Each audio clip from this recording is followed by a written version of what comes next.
Morning, afternoon, and night. It's CBS 42 weather around the clock. Brought to you by Southern Home Structural Specialists. Now, the latest forecast from the CBS 42 Storm Team.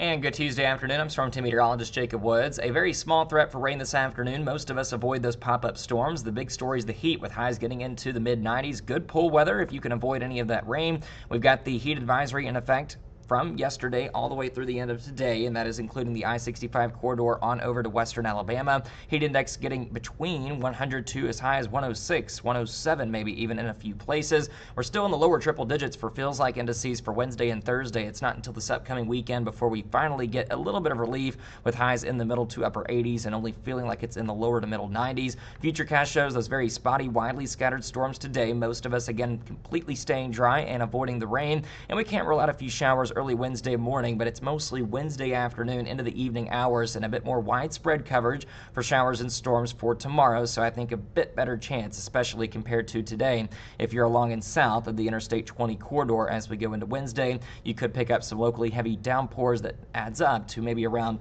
an inch or two of rain in a short amount of time. The rain chance up to around 50% for Wednesday, down to 40 on Thursday, 60% on Friday. That appears to be the higher confidence we have for widespread showers and storms this week.